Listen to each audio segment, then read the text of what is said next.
42. Com a minha voz clamei ao Senhor, com a minha voz ao Senhor eu supliquei. Derramei a minha queixa perante a sua face, expus-lhe a minha angústia. Quando o meu espírito estava angustiado em mim, então conheceste a minha vereda. No caminho que eu andava, ocultaram um laço. 4, verso 4. Olhei para a minha direita e vi, mas não havia quem me conhecesse. Refúgio me faltou, ninguém cuidou da minha alma. A ti, ó Senhor, clamei e eu disse: Tu és o meu refúgio e a minha porção na terra dos viventes. Atende ao meu clamor, porque estou muito abatido. Livra-me dos meus perseguidores, que são mais fortes do que eu. Tira a minha alma da prisão, para que louve o teu nome. Os justos me rodearão, pois me fizeste bem. Vamos ao Senhor. Ó Espírito de Deus, o Senhor é o Consolador. A Bíblia diz que o Deus da misericórdia e das consolações. Me consolaste me consolaste em toda a minha tribulação, para que eu pudesse consolar aqueles que estão atribulados, Senhor. Venha, ó Espírito Santo, como o Senhor mostrou para mim, que hoje à noite o Senhor vai consolar o teu povo. O Senhor vai trazer esperança para o teu povo e vai trazer as suas consolações. Eu quero te agradecer no nome de Jesus. Amém. Pode sentar.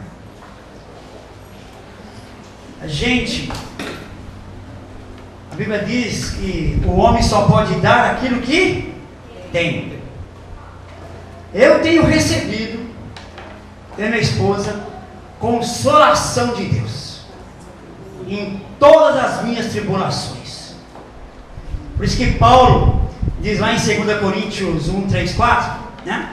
Bendito seja o Deus e Pai de nosso Senhor Jesus Cristo, o Pai das misericórdias, o Deus de toda a consolação, que nos consola em toda a nossa tribulação, para que também possamos consolar os que estiverem em alguma tribulação, com a mesma consolação que nós recebemos. Amém? Esse salmo de Davi aqui, é o salmo de Davi.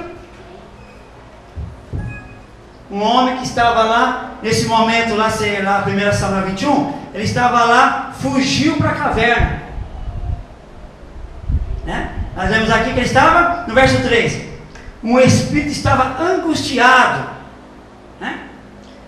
No 4, refúgio me faltou, ninguém cuidou da minha alma. Mas ele não tinha ser humano para cuidar da alma dele. Né? E no 7 ele fala: tira a minha alma da prisão, né? Dessa angústia, para que louve o teu nome. E Deus tem me consolado mesmo, com aquela palavra que Paulo diz que a minha graça te basta, o meu poder se aperfeiçoa na fraqueza. Amém? Você vê que Davi, se a gente ler Atos 13 e 12, né? Vamos dar uma lidinha lá em Atos 13 e 12.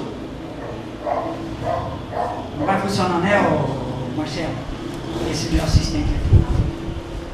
Eu vou dizer um negócio.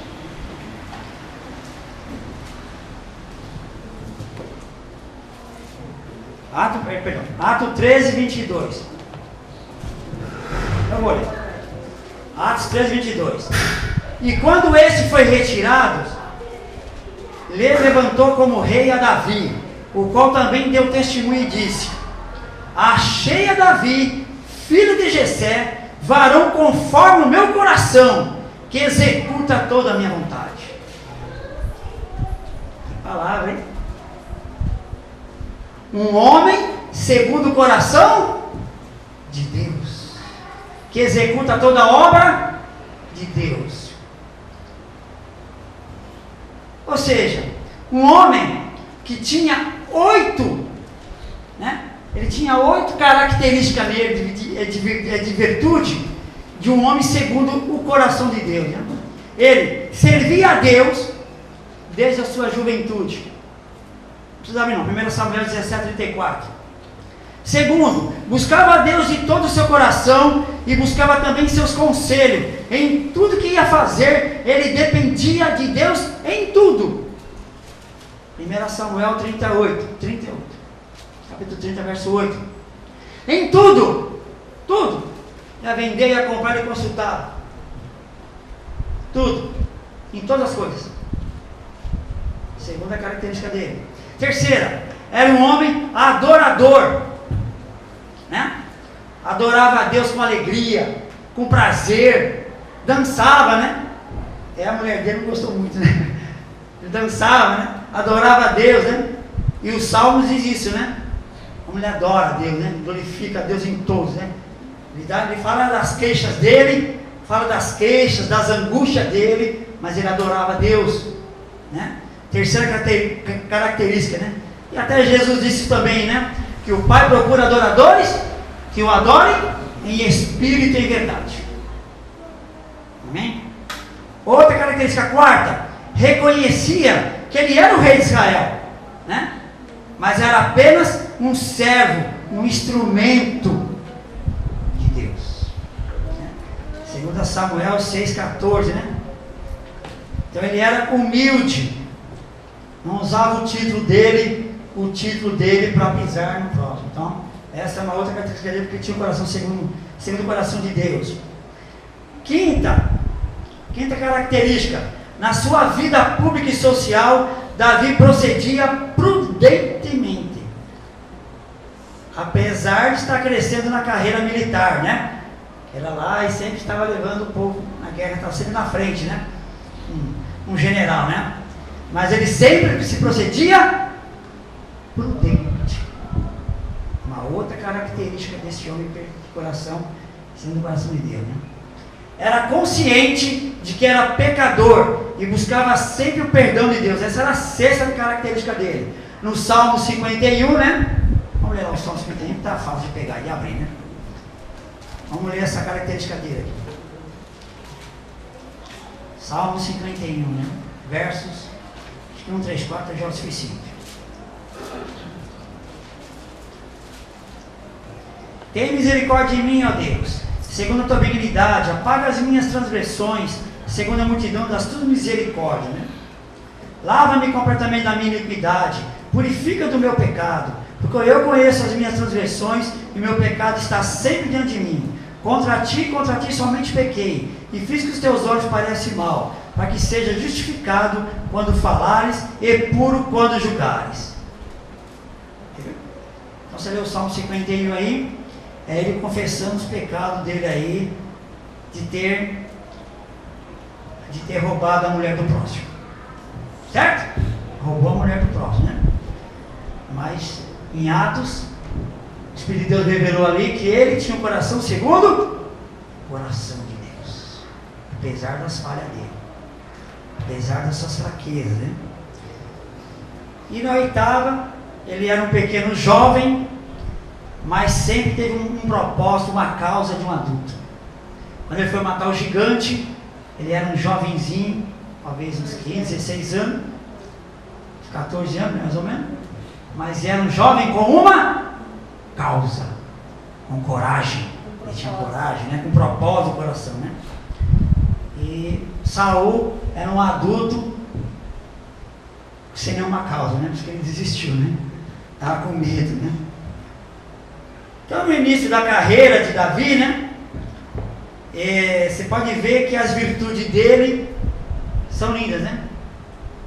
Um homem perfeito, né? Assim, perfeito no bom sentido de homem segundo o coração de Deus. Por exemplo, na carreira dele, quando ele foi ungido ali pelo Samuel, ele era valente e animado no Senhor. Vamos lá, 1 Samuel 12, 18. Pode deixar 1 Samuel aí, que 1 Samuel aí é o nosso estudo hoje. Foi a palavra que Deus me consolou depois de a minha esposa saber uma notícia, né? Por que Deus não revela? Eu até falei para o pastor Luiz, né? Por que Deus não revela as coisas para a gente no começo dos negócios, das tribulações, não é verdade? É ou não é verdade? Por que Deus não revela para nós? Era um homem de jejum, de oração. Por que Deus não revela para mim? Por que Deus não revelou? caras passaram 15 anos para dar a notícia. Ó, o problema é isso aqui. Ah, legal, hein, Senhor? Vou dizer um negócio. E Davi também passou por isso. Então o Espírito de Deus falou que hoje, né, ele ia consolar vocês, né? 12 e 18, com a mesma consolação que eu recebi, eu tenho essa autoridade, essa unção para passar consolação para vocês, no poder do nome de Jesus. Então invocou Samuel o Senhor, e o Senhor, 1 Samuel 12, 18, né? Espero que não tenha errado. Eu acho que eu acho que eu troquei hoje. Então, Davi era um homem de coragem, né? Ele tinha muita coragem, né? Davi era um homem de coragem. No começo da carreira dele, então, depois da unção dele, ele tinha muita coragem. Segundo, ele era prudente em tudo que ele fazia. Tudo que ele fazia, ele era um homem prudente. A Bíblia diz que em tudo o Senhor era com ele. 1 Samuel 18, 14. Olha aqui, 1 Samuel 18, 14. Abra aí. E Davi se conduzia com prudência em todos os seus caminhos, e o Senhor era com ele. Olha que coisa, hein? No começo da carreira dele. Vendo então Saul, que tão prudentemente, 15, que prudentemente se conduzia, tinha receio dele. Olha que interessante, hein? Ele era amado pelo povo. Olha o verso 16. Porém todo Israel e Judá, as duas tribos, amava Davi, porque saía e entrava diante deles. Corajoso, valente, prudente e amado. Esse é um nome simpático, né? De boa característica, simpático, né? Então ele estava crescendo na carreira, não é verdade? Foi ungido a rei e ascendente, né? Curva ascendente lá, né? Estou indo bem, não é verdade? Não é verdade? Logo eu vou ser rei também, né?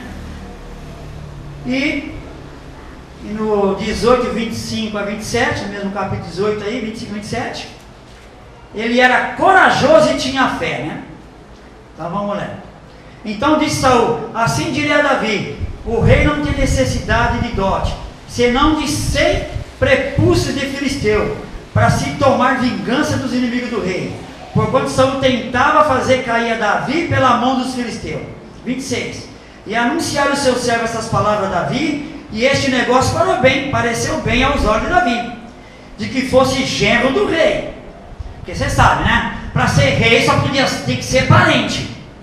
Não podia ser, ele não tinha linhagem de sangue azul, não podia ser rei, né? Então tinha que ser da família, casar com a filha dele. Então Davi gostou desse negócio aí, de que fosse rei, porém ainda os dias se não havia cumprido. Olha que interessante esse versículo. Os dias ainda não tinham sido cumpridos. Ele tinha sido ungido rei, ia ser rei de Israel.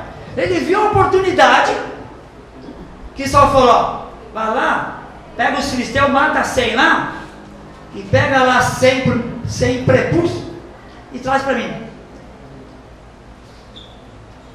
Mas o verso 26, no finalzinho lá, o Espírito Santo pediu para o escritor escrever: mas ainda, porém, aí nos seus dias, se não havia cumprido.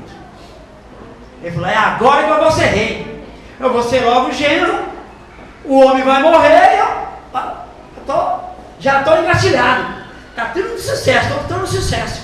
Ou não é verdade, não é carreira de sucesso? Pois ele foi lá, em vez de matar 100, ele matou 200. Você está aqui 100? Eu te trouxe 200.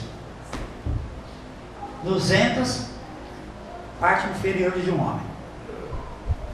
200, ele trazia 100 ou 200. Para confirmar mesmo que eu quero ser gêmeo. Né? Estava crescendo na carreira. Lá agora que eu vou. Então, o Salmo 42, que nós acabamos de ler, mostra, né, que Davi ficou um homem segundo o coração de Deus, cheio de virtudes, ficou angustiado e abatido pelas crises da vida. E não há homem entre nós que as crises da vida não nos abate, não é verdade? Nenhum homem segundo o coração de Deus ficou livre disso. Mas vamos ler lá Hebreus 5:8. Olha que interessante, Hebreus 5:8. Vamos ver se vocês sabem que tem Hebreus 5:8 de cor. Menos o pastor que não sai da escola dominical. Vamos ver os outros aí.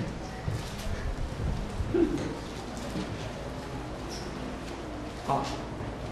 Hebreus 5:8. O escritor aqui teve uma revelação do Filho de Deus. Ainda que era... Não, vamos ler o 7 para você entender. Vamos ler o verso 7 do capítulo 5 de Hebreus.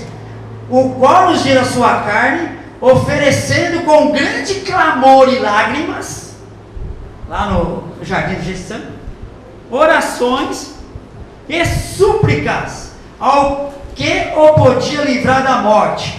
Foi ouvido quanto ao que temia. Verso 8. Ainda que era filho, aprendeu a obediência por aquilo que padeceu. Você viu? O próprio nosso Senhor e Salvador aprendeu a obedecer por aquilo que sofreu. E se a gente vê Paulo também pede, né? Então, em todas as nossas crises, as crises vêm sobre as nossas vidas. Em todas as áreas, para todos os homens. Jesus disse lá em Lucas 6,48, que as nossas casas têm que ser edificadas sobre a rocha. Mas ele diz que tem casa sobre a areia e casa sobre a rocha. E esse capítulo 6 está falando do Sermão da Montanha. Então, se a gente não praticar a palavra de Deus e não vivemos a palavra de Deus, um dia vai soprar o vento. Quer seja na minha, quer seja na tua, não vai soprar uma vez só. Já vou parar para os jovens, não vai soprar uma vez só. Vai soprando. Tem que estar firme na palavra de Deus. Então, e quando vem as crises, e vem para nós todos, e nenhum homem segundo o coração de Deus, chamado para ser rei, foi o grande rei de Israel. A Bíblia fala dele fala dele tudo. O povo de Israel, você conversar com um judeu, alguém que vai lá em Israel, se Deus quiser eu vou viajar até lá, eu vou chegar até lá. Davi é super honrado, né?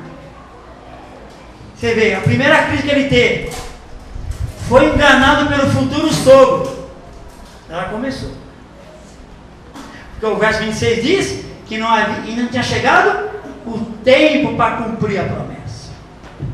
Ele tinha que passar por Hebreus 5:8, ser tratado para obedecer e ser um bom rei, né? E aí vem a primeira crise, né? O sogro enganou ele, né? Prometeu para ele dar a esposa a Merab, a mais velha, e deu a outra, a Mical, né? 1 Samuel 18:17. Primeiro engano. Você acha uma decepção isso? Ou você acha uma decepção isso? Queria aquela moça e o pai pega e dá outra. Já foi traído. B. Outra traição. Quando as coisas pioram, não há crente fiel em Cristo que não entre em crise da fé e das perguntas: por quê? É verdade ou não é verdade? Ou você não faz pergunta para Deus por quê? Eu faço. Eu fiquei sabendo a notícia da Regina lá, com o médico diz a minha filha, eu falei, vim triste lá a Regina lá. Deus, por quê? O Senhor não me revelou lá atrás, hein? Por quê? Aí conversar com ele, por quê, né? Por quê, né?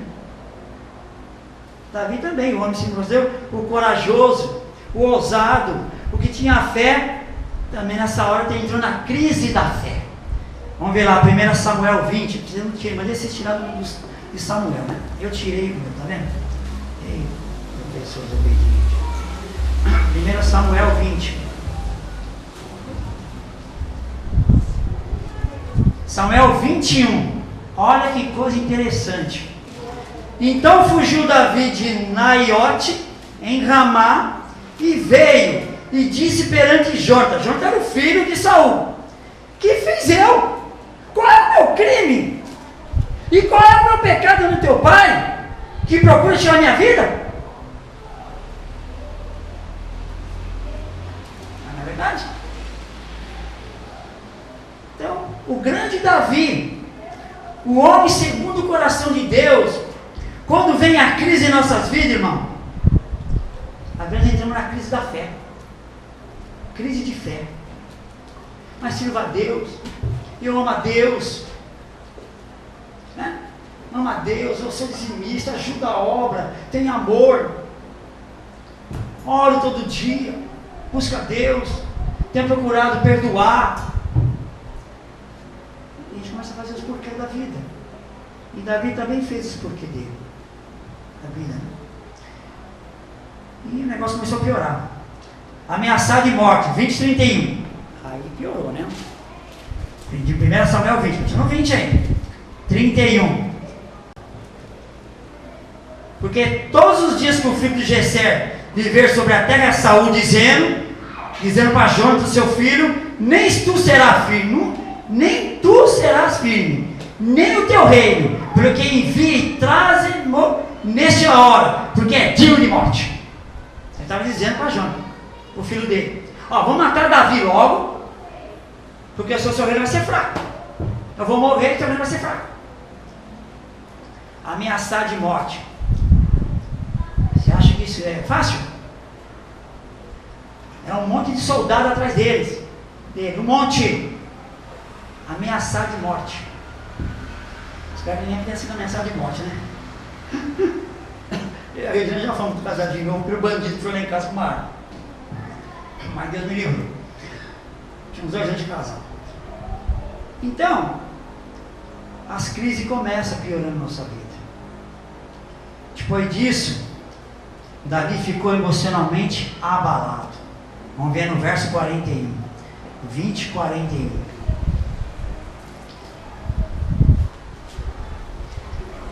Então, 20:41. E indo-se o moço, levantou-se Davi da banda do sul e lançou sobre ele o seu rosto em terra, inclinou-se 3 vezes e beijaram-se um ao outro e choraram muito. Aqui é Davi, João. Até que Davi chorou muito mais. Entendeu? Angústias, emocionalmente abalado a vida dele, né? Porque quando as crises começam, a gente fica abalado. Você quer ver um outro agora? Vamos ver agora, ele teve medo. 21:12. Próximo capítulo aí, 21:12, olha lá. E Davi considerou essas palavras no seu ânimo e temeu muito diante de Aquilo. Cadê aquele rei corajoso? Cadê aquele Davi, general, corajoso, que foi lá e matou, em vez de matar 100, matou 200 filisteus?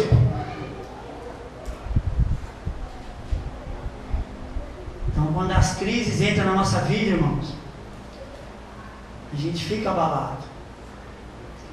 A gente entra em crise de fé. Os mais jovens na fé, aprendam isso com nós mais velhos. Somos atribulados, mas fomos consolados. E vocês vão ser consolados. Receba essa palavra no teu espírito. E Davi teve medo. E era um homem de coragem. Com 14 anos enfrentou um gigante de 3 metros de altura. E agora teve medo do rei Aquis.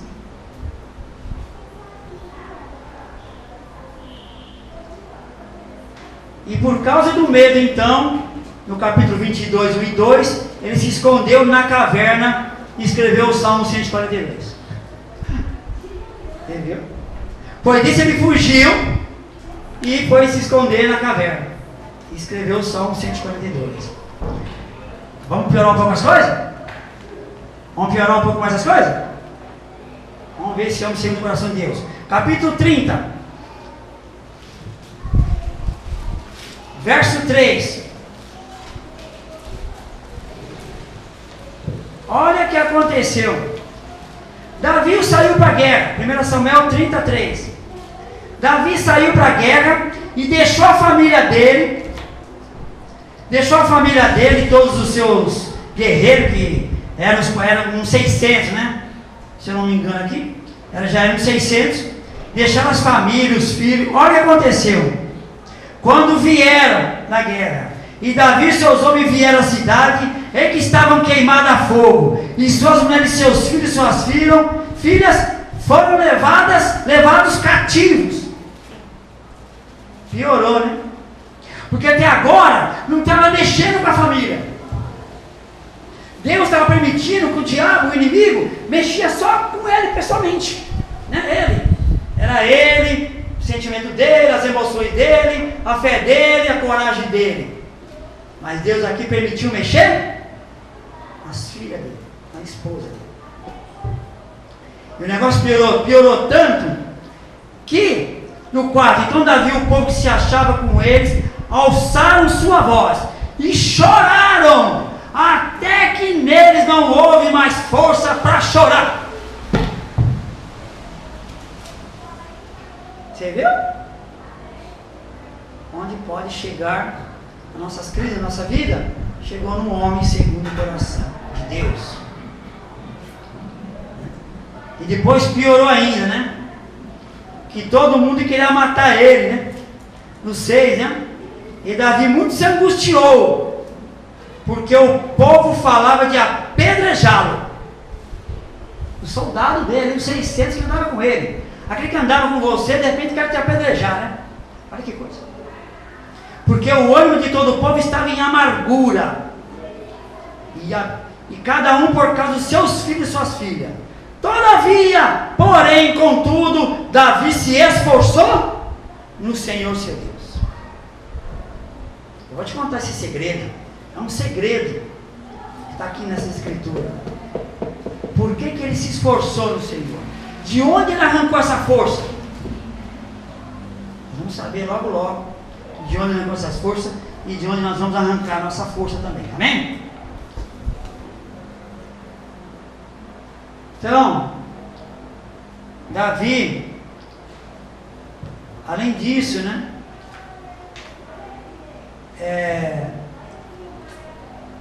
Eu descobri, né? Que lá em Paulo, né? Que Paulo, quando ele ora lá, pedindo para Deus, 2 Coríntios 12, 7, 10, por que Paulo pede para Deus, o Senhor, tirar o espinho da carne? Ele orou quantas vezes? 3 vezes. E no judaísmo, quando se ora 3 vezes, é o máximo para eles. Eles não oram mais. Angustiado, triste, abatido, se Deus não respondeu, eles oram 3 vezes, no máximo. E Deus respondeu para ele: a minha graça te basta, e o meu poder se aperfeiçoa na sua fraqueza. Então, o segredo que esse homem tinha no coração era que ele tinha a promessa. Ele tinha uma promessa na vida dele, que era ser rei. Ele foi ungido para ser rei. E cada um de nós tem uma promessa de Deus aqui. Temos ou não temos? Cada um de nós tem uma promessa de Deus aqui. Promessa para a sua vida, para a sua família, para a sua profissão, para o seu ministério. Tudo. Deus tem promessa para você. Dentro de você, no teu espírito aí, Deus tem promessa. Então Davi, o que fez ele superar, né? O que fez ele superar tudo isso foi as promessas, a promessa que ele tinha na vida dele. isso que ele se esforçou no Senhor.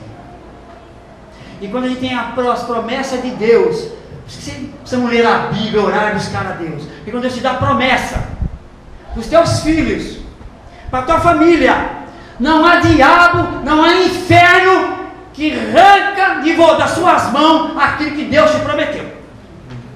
Aprenda isso na sua vida. E Davi tinha certeza disso. Por isso que Davi, ele tinha certeza. Né? E Deus estava tanto no controle na vida dele.